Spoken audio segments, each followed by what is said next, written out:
Hello, everyone, and thank you for joining. My name is Maha Abboud, and I'm extremely delighted to be here today on behalf of Thomson Reuters, interviewing a very successful, inspirational, and authentic leader. Today, I'm speaking to the Dell Technologies Global Channel Chief, Rola Dagher. Rola was born to a family of 6 girls. She married at 15, had her first child at 16 in a bomb shelter in Lebanon, and left the country in a trunk of a car with her 10-month-old baby. She immigrated to Canada for a chance to start a new life. One of the most successful executives in Canada, a leader of one of the largest tech companies into a global organization, a 2020 Top 25 Women of Influence Award winner, one of the most powerful women in Canada as recognized by Women Executive Network, and the 2019 Woman of the Year Award winner by Women in Communications and Technology, named Lady of the Cedar by the Lebanese Embassy, and received a 2018 Leadership Award from the Lebanese Chamber of Commerce. Rola, thank you so much for joining us. It's a great pleasure having you with us today. Thank you, Habibti Maha. The pleasure is all mine. And I know it's been a long time waiting for this, but I'm so excited about it. And it's so good to see you. And thank you for having me on your show. Likewise, it's a pleasure. Thank you for joining, Rola. You started your career in Canada, and the system back then wasn't set up for diverse candidates, i.e., being a female and coming from different region, different culture, and different background. How did you overcome these challenges? How did you climb the corporate ladder? How did you move from a bomb shelter into an executive suite? And what factors, in your opinion, Rola, contributed to your success? I love this question because if I could summarize it in just one word, it would be determination. It would be you never know how strong you are until being strong is the only option you have, period, full stop. The system wasn't set up for me to be where I am today, but I had to fight the system. I had to continue to believe in my ability, believe in my passion, believe in my determination that I can and will need to be where I am today. I believed in so many people around me, surrounded myself with amazing people that pushed me out of my comfort zone because I do hardly believe that um, comfort and growth don't coexist. So I always have pushed myself out of my comfort zone. I never stuck to my lane. I'm always outside of my lane, that disturber in a really good way. And I continue to believe that life owes you nothing. As my father always reminded me, life owes you nothing. Life is an opportunity for us to make the best of it. And despite all the challenges I went through in my life, I made the best out of it because I've always turned my wounds into wisdom. I always turned my weaknesses into strength because what we go through today is the strength of us for tomorrow. So that's why I am who I am today, because I am extremely determined that failing in our lives is extremely important to learn from, but giving up is never, ever, ever an option in my book. That's amazing, Rola. And I remember in our meeting before this interview, you told me, Maha, you miss 100% of the shots you don't take. So Absolutely. So I'm a Canadian, so that's Wayne Gretzky for you. When he said in hockey, you miss 100% of the shots you don't take in life. And I took every single shot in my life, and it served me really well. good for you. Good for you, Rola. So determination and willingness are part of your DNA, and you clearly acquired these attributes even way before you started your career. which takes us to the important and positive role that your father has played in your life and career trajectory. And I quote you, he taught me how to be the boy in the family to the extent that you fixed a car tire at the age of 9. Why was your father's role so important, Rola? And have you had moments of imposter syndrome? And if you did, how did you overcome this mental block? I have to say, in Arabic, I would explain my dad in 2 words, Habib Arabi. And that is The love the of my heart. yes, and my heart, because my father, I was born and raised in a very small town, Maha, in Lebanon, and my parents had 6 girls. And you're Arabic, and you know, in our culture, 6 girls for a man back then, they looked at my father all the time and they used to say haram. Haram, means poor, poor man. He has 6 girls. They're going to amount to nothing. What is he thinking, taking these 6 girls and going to Canada? And as of his 6 girls, he picked me to be his little boy back then. And it's true story because he used to cut my hair extremely short, and people in the neighborhood thought that actually he had a boy because I used to go to the shop with him every single day. He had a body shop, and I used to actually fix cars and paint cars, and he taught me how to change the tire on the car. And it was Easter Sunday, and I got in trouble by my mom because I dirtied my dress because we were going to church. But it just gets to show you that my father taught us since we were young that no matter what a boy can do, you can do. And if we ever came home crying that, oh, a boy did this to me, or he wouldn't let me play, he would be like, absolutely not. You go back in there and show them how it's done, and it can be done.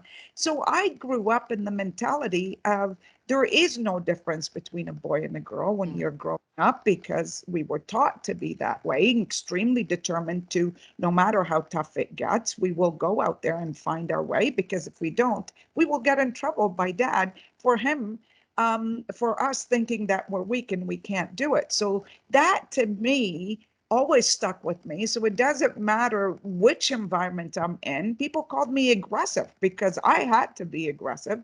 I had to be a go-getter. People called me the Terminator, Rola, because I was tough, because I knew nothing but to be tough, and Mm. especially growing up in an environment in a career where basically it's men dominated. I would walk into the room and they're like, oh, you're too passionate, you're too bossy, you're too aggressive. I'm like, guess what? I needed to be all of that in order for me to survive in that environment. But I mean, no one would ever call a man too bossy or too Mm. aggressive, passionate. So for me, my father's words every day is in my head.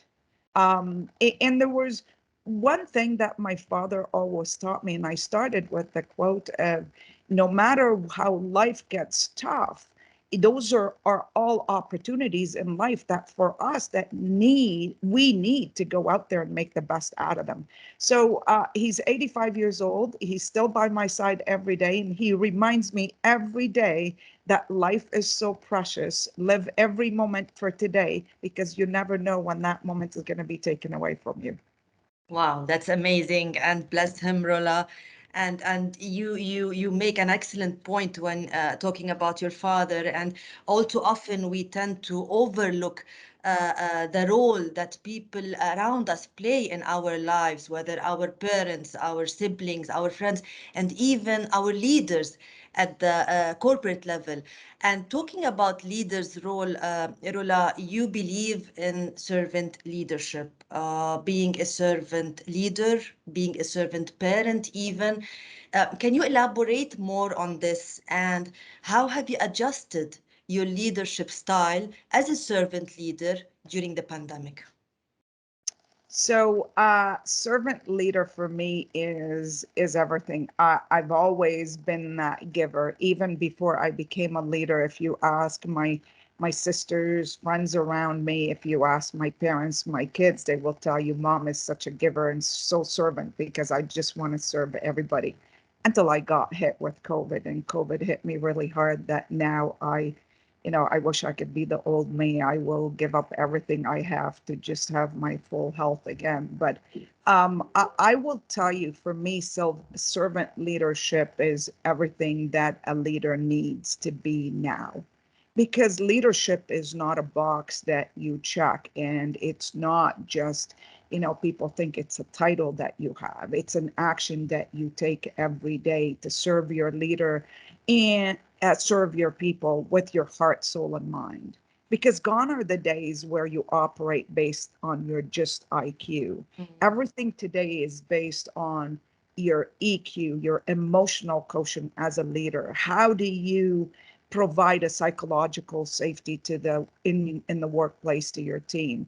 How do you have the power of belonging, that people feel that they belong no matter which race, culture, religion they come from?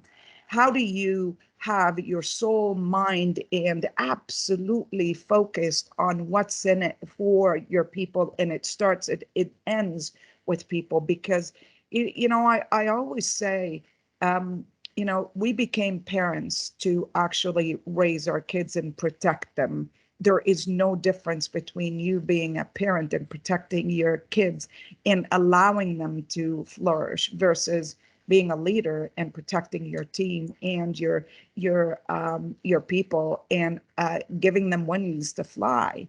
For me, it's all about empowering my team. It's all about inspiring my team, but also getting out of the way to have them go and make a huge impact. There's one thing that I live by that guides my philosophy of success and leadership is learn it, earn it, return it. I learned everything the hard way. I came to Canada, didn't speak a word of English. I always say I'm a proud Lebanese, but the most grateful Canadian you'll ever meet, because Canada has given me so much opportunities. And for me, I learned it the hard way. When I say learn it, earn it, return it, I learned it the hard way because Canada's given me that opportunity. I earned it because nothing is given in life. And for people that has things given to them, God bless them, it's awesome. But I earned it because trust is not given, trust is earned. Relationships are earned. Your hard work is also earned. But at the same time, when I learned it and earned it, it's time for me as a leader to return it. Because shame on us as leaders, when we get to the top, Maha, if we don't bring that elevator down and lift people up with us. But so hence the reason I've always been that leader where, I return it. Because also I will quote my dad, everything that you give, God will give it to you 10 times back. Rola, you're a giver. And I often hear you talking about leading with the heart in the interviews that you've conducted, about being open, authentic, and even vulnerable as a leader, empowering others, supporting others, and giving back to the society. Which takes us to a very important topic here, which is mental health and well-being. You obviously have a deep passion for mental well-being. Can you talk about your journey and how mental well-being became a passion? Um, I mean, culturally, we're brought up in an environment where mental health it's not something that anyone would talk about. So growing up in a bomb shelter, escaping Lebanon, and uh, being, moved around over 15 times, 20 times in my life just to be in a safe place. If I were to look back at a child and my age or your age, Maha, where we've seen all of this and we escaped all of it, we're tough. I mean, I'm a tough cookie, you're a tough cookie, but at the end of the day, we still have that emotion in us that brings us back to where and how we were brought up. So everybody today, I would say, I would be shocked if someone does not experience any type of mental health, being an anxiety, overwhelmed, stressed, all of it. So mental health for me is health. because we as people recognize physical disability where someone's on a wheelchair or someone diagnosed with cancer. I was diagnosed with cancer 10 years ago. I was afraid to talk about it because I thought it was going to actually slow down my career and what would people think of me at work, and that is cancer. Imagine someone struggling with mental health and having this conversation in the workplace today, and their leader sitting is like, what do I do with this? Mm. So when I was at Cisco, I actually had the opportunity to do something that impacted people on so many levels. And the inspiration behind that was my sister. I told you I have 5 sisters, and one of my sisters, and also growing up, I've seen my kids struggle with it at high school. We all have kids that we see their anxiety, especially more than ever today. But only until one day my sister said to me, help me die. That was the moment for me where I froze, I paused, and I turned my position into action where I thought, what can we do to make a difference? What can we do to listen to understand? And because I was listening to actioning and listening to do things for my sister to help her, but I needed to listen to understand why she's struggling because she had her first daughter. And as women, that mental health state that a new mother can have. So I started a program that where it was focused directly on mental health in the workplace. Started the conversation about mental health before even COVID hit. I took a chance. I was at Cisco for 9 months when I called the CEO and said, we have to do something. As a technology company, we have to do something about mental health. We partnered with the largest mental health organization in Canada, which I sit on the board today. It's called CAMH. It's the largest hospital for mental health. We started providing technology where it would allow patient to have much better visibility to psychologists or psychiatrists because I mean, in Canada, you can be waiting 6 months to 12 months to see a specialist, and you know that, Maha, because you lived in Canada. And I started the conversation in the workplace, and I challenged every CEO in Canada to start the conversation. Start being vulnerable, tell a story. I told my story about my sister. I told my story about when I was actually in a war zone, when I saw many people die in front of me, and how we need to be more than ever strong enough for our people. So that's how I started the conversation at mental health. And today, more than ever, I'm proud to tell you, even at Dell, we have this conversation every day. And I continue to tell my team, it's okay not to be okay. Ask the question, how are you doing today? And pause. Do not answer. Mm. Pause to listen, to acknowledge, listen to understand, not listen to speak. And what COVID has brought to people and everybody today, Maha, is is crazy because I could tell you the amount of people are dying by mental health on a daily basis are more than people dying by COVID every day. Hence the reason we need to recognize mental health in the workplace, mental health at home, have the conversation with your kids, and make sure that it's not something that they need to be ashamed of to talk about.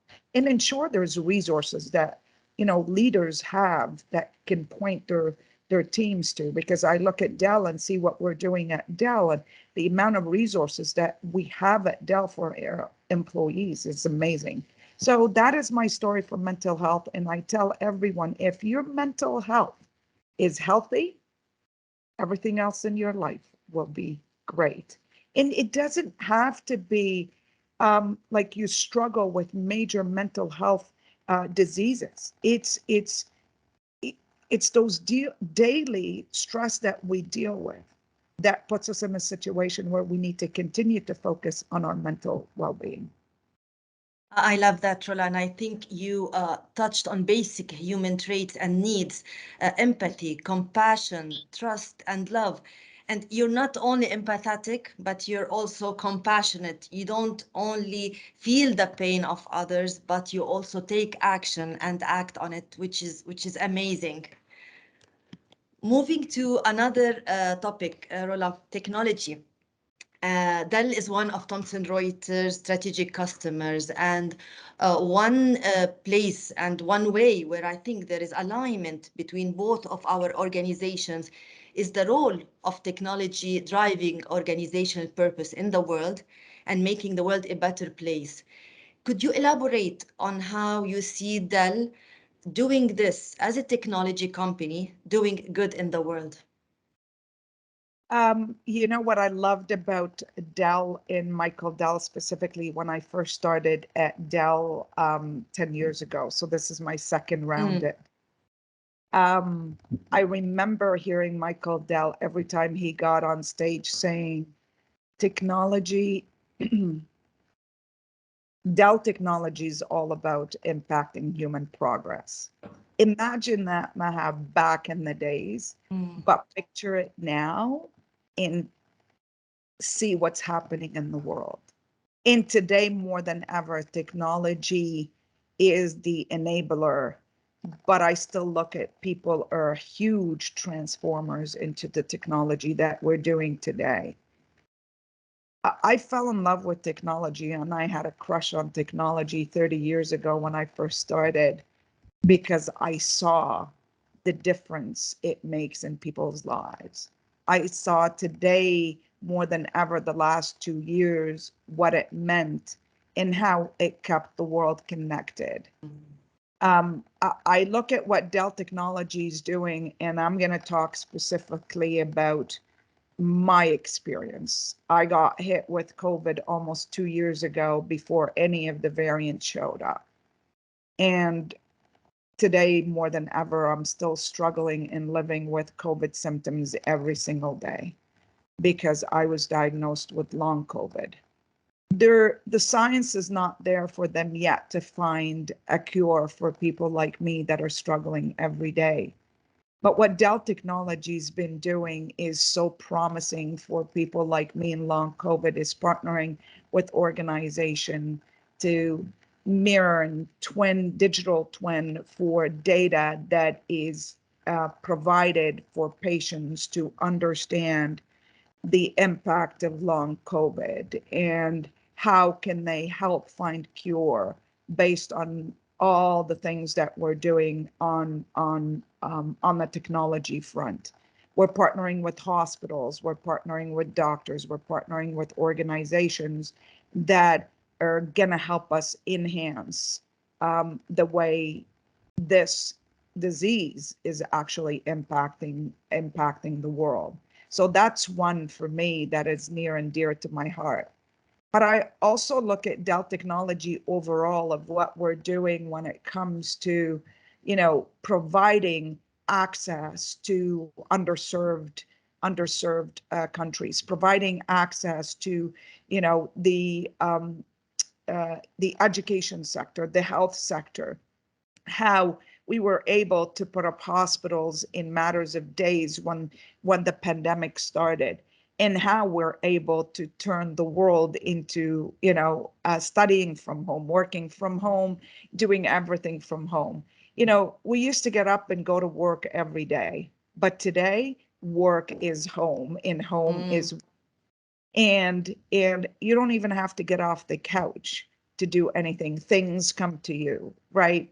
And that is technology. That is the power of technology, the power of belonging into, it doesn't matter where you are. But more than ever, technology should be a huge, um, uh, I would say, a huge impact for everyone that is working today. It shouldn't be a divider, because I look at technology today, and because of, if you look at what's happening in the world and you look at the rich and the poor and you look at the countries, the wealth, and the underserved countries, and we need to be able to provide technology to provide more access, not actually create a division. I'm not sure if you understand my point, Maha, because I see that technology could be also be that divider when it comes to not being able to have the luxury of what Yes. all of us have today. You're blessed, I'm blessed, we can work from home, we didn't have to leave, but there's a lot of other people that Yeah. didn't have that luxury. And for me, that's what I ask organization, and I beg them all the time, to leaders as well, to ensure that you are providing the same technology across the board to every single member of your organization. And I see Dell providing more and more of that. I love technology. I love what Dell has done, and I'm extremely, extremely amazed the heart that Michael Dell has to continue to give back so much for the community and continue to impact. I don't know if you saw it last week. I woke up every morning, I look at Twitter, I look at, social media to check what's happening in the world. And I see Michael Dell and Susan Dell donating $15 million to Ukraine. Mm. And that's leadership for me. That is a technologist, that's a leadership. And when we talk about servant leader, he is the epitome of servant leadership, to give back every day to community and enhance the way technology is provided to the world. That's a great, Rola, and it's heartwarming seeing technology working in favor and in support of humanity and mankind without differentiation, as you said, without differentiating the rich from the poor, but on the contrary, treating them equally.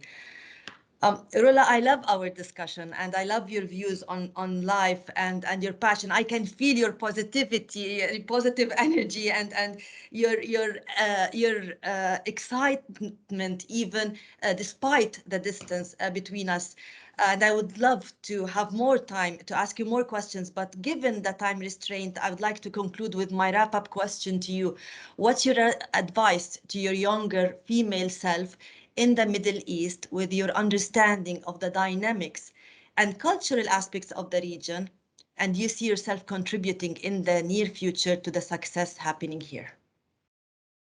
Um, Knowing that I grew up 18, 19 years of my life in the Middle East, I always say I love my culture. I'm in love with my tradition, and I'm completely blessed and grateful for everything that my culture and my country had taught me. Um, I always say we were forced out of Lebanon, but no one could force our beloved Lebanon out of our heart. My advice would be to me, um, uh, practice what you preach. I wish I practiced what I preach today more than ever, because growing up, the culture and the pressure had me worried about everything else and everyone else but me, had me concerned about what people thought of me or my family. And today, more than ever, I would say my advice to everybody that's listening to me: what people say about you is none of your business and should never make it your business. Take care of your health first, because you have to put your oxygen mask on first, because if you don't, no one around you is going to be okay.